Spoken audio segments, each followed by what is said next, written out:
स्वागत है आपका हमारे YouTube channel lesson online maths classes. आज हम आपको रेखा गणित जो कि सबकी सामान्यतः सबकी कमजोर होती है, तो आज हम आपको रेखा गणित पढ़ाएंगे और उसके सामान्य से लेकर के यानी कि basic knowledge to high knowledge तक आपको ले चलेंगे और कैसे पढ़ना है, किस प्रकार इसको पढ़ करके हम और इसमें दक्षता प्राप्त कर सकते हैं रेखा गणित में, इसके बारे में आपको आज बताएंगे।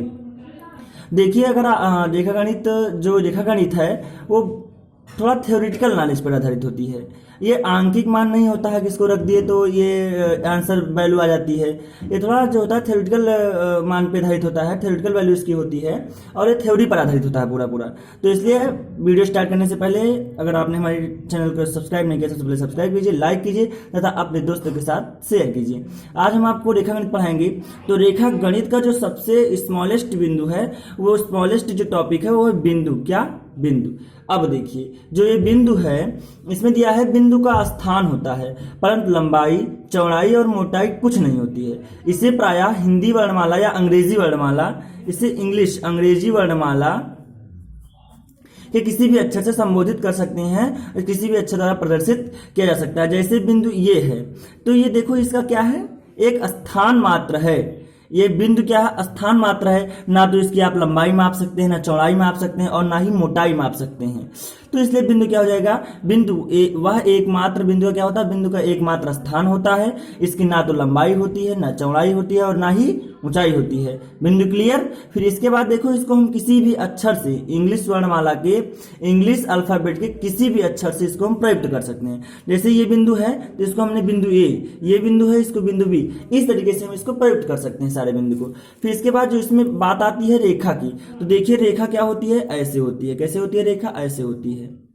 ठीक। अब रेखा में केवल लंबाई होती है, इसका कोई अंत बिंदु नहीं होता है। देखिए, रेखा की केवल लंबाई होती है, इसका कोई अंत बिंदु नहीं होता है। ना तो इसका रेखा की प्रारंभ बिंदु होती है और ना तो अंत बिंदु होती है। अब इसका मतलब हो गया कि आप इधर भी इसको बढ़ा सकते हैं और इधर भी इसको बढ़ा सकते हैं। ठीक। रेखा की सिंपल सी परिभाषा है कि रेखा का कोई अंत बिंदु नहीं होता है, इसकी केवल लंबाई होती है, इसमें चौड़ाई और मोटाई भी नहीं होती है। रेखा क्लियर? फिर इसके बाद बात आती है किसकी? सरल रेखा की। अब देखिए, जो सरल रेखा होती है जो एक ही बिंदु पर होती है। सरल रेखा क्या होती है कि यह दो बिंदुओं को मिलाने वाली सबसे कम दूरी है, यह पैमाने से खींची जाती है। देखो, अब इसका रेखा क्या हो जाए? देखो रेखा देख लीजिए, रेखा क्या हो गई? ये एक ही बिंदु पर, एक ही समतल पर आधारित है। ठीक। तो इसको क्या कहेंगे?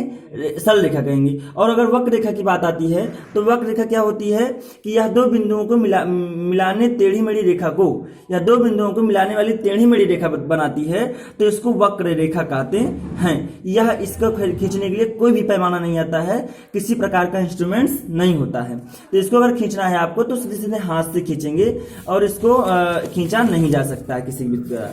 अब देखिए, इसमें जो बहुत अच्छा, इसके बाद जो थोड़ा अच्छा बिंदु आता है वो होता है रेखाखंड। क्या होता है? रेखाखंड। अब देखिए रेखा कैसे बनी हमारी? ऐसे बनी। अब रेखाखंड क्या हो जाएगा? अब बोल रहा है कि रेखाखंड, नाम से ही सुस्पष्ट है कि रेखा का खंड हो। तो अब देखिए, ये दो बिंदु हो गया। अब इसको करेंगे क्या आप कि ये इसमें से इसमें आप इसको तोड़ देंगे यहां से, तो ये जो बनेगा ये आपकी रेखा खंड कहलाएगी, क्योंकि रेखा से टूटा हुआ भाग रेखा खंड कहलाता है। अब देखिए, दो बिंदुओं के बीच की दूरी को रेखा खंड कहते हैं। इसकी लंबाई होती है लेकिन चौड़ाई तथा मोटाई बिल्कुल नहीं होती है। अब देखिए, एक बात आती है किरण की। किसकी? किरण।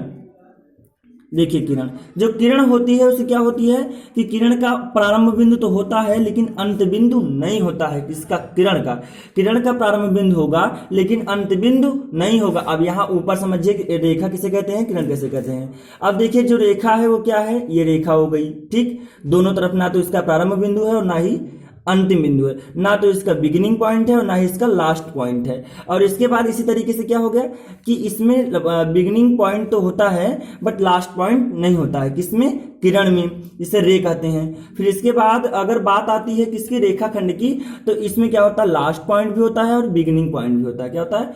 बिगिनिंग पॉइंट भी होता है, स्टार्ट पॉइंट होता है और लास्ट पॉइंट होता है, दोनों बिंदु होते हैं। तो इस तरीके से आपको समझ में आ गया होगा क्या? बिंदु, किरण, बिंदु, रेखा, किरण और रेखा खंड।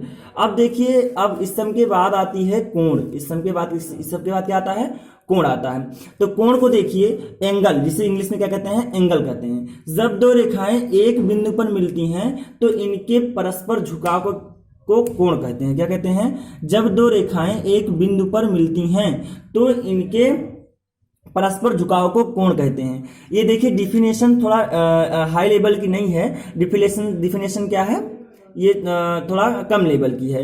तो डिफिनेशन इसकी क्या बनेगी? देखिए रेखा को कहीं खींचा नहीं जा सकता। हमने क्या बताया, रेखा इस तरीके से होती है, ना तो इसका प्रारंभ बिंदु होता है और ना इसकी अंत बिंदु होती है। तो रेखा खंड खींचा जाता है। क्या? रेखा खंड। अब देखिए ये दो रेखा खंड है, ये रेखा खंड जब इस पे मिलता है तो ये बीच में जो झुकाव होता है इसी को क्या कहते हैं? कोण कहते हैं। क्या कहते हैं? कोण। अब आपका कोण भी क्लियर हो गया होगा। अब इसके बाद आता है काइंड्स ऑफ एंगल, कोण के प्रकार। अब देखिए कोण एक तो क्या होता है, मेजरमेंट के आधार पर होता है, और दूसरा किसके आधार पर होता है? एक मापन के आधार पर, और दूसरा होता है एक माप के आधार पर हो जाता है और एक कोण के आधार पर होता है। किसके? एक तो माप के आधार पर, एक कोण के आधार पर। तो देखिए इसमें माप के ही आधार पर जो होता है उसको मैं आपको बता रहा हूं। इसमें जो कोण होता है वो कितने प्रकार का होता है? कोण जो होता है वो सामान्यतः कितने प्रकार के होते हैं? 6 प्रकार के होते हैं। ठीक, पहला देखिए न्यून कोण। न्यून कोण क्या हो गया? सामान्य सी बात है कि न्यून कोण क्या हो गया? वह कोण जो 0 से अधिक और 90 से कम होता है न्यून कोण कहलाता है। अब देखिए ये क्या है कि 90 से क्या है? कम है, और क्या है? 0 से अधिक है। ये 0 से अधिक है और 90 से कम है। तो इन सब जैसे 60 अंश का कोण है तो ये सब कोण किस प्रकार के कोण कहलाएंगे? न्यून कोण कहलाएंगे। जैसे 30 अंश, 60 अंश, 45 अंश, इस प्रकार के कोण कौन से कोण कहलाएंगे? क्योंकि 0 से ज्यादा और 90 से कम है तो कौन सा कोण? न्यून कोण। फिर इसी तरीके से बात आती है समकोण की। समकोण क्या होता है कि 90 अंश के कोण को, अब 90 अंश का कोण ऐसे बनता है, ऐसे 90 अंश का कोण कैसे बनता है? ऐसे बनता है, तो इसे समकोण कहते हैं। जो 90 अंश का कोण हो तो इसे समकोण कहते हैं।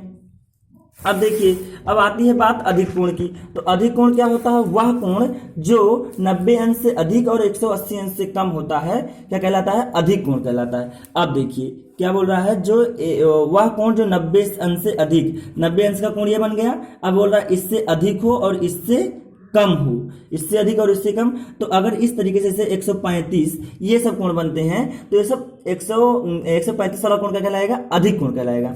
अब इस तरीके से अगर सरल कोण आपको बोलना हो, रिज कोण जिसे कहते हैं, सरल मतलब होता है कि ये सरल मतलब होता है ये कि एक ही समतल में स्थित हो और सरल रेखा बनाता हो।